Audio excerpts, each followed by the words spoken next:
Deliver na naman natin yung chassis. Yung chassis natin meron po yung papel. So yan po yung plaka niya nakasabit. So 4-wheeler. Standard na 10 feet. Yung plaka niya. Ayan. So pinatow na natin. Para may deliver na, no. So ang towing. Sa mga naghanap ng towing, meron tayong towing. Ayan yung contact number.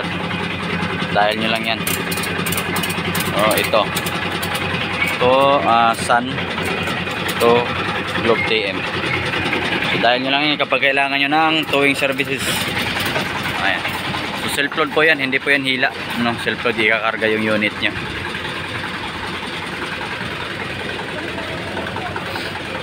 Ito yung driver natin, no? Ito yung veteranong driver natin. Plate number. Ano, kukunin yung... Hindi, pagdating doon sa kanila, ipaalam mo lang na nandiyan yung plaka. Baka may sabihin nila wala yung plate number eh. Tatawag ko kay boss. Papasin ko na lang sa'yo.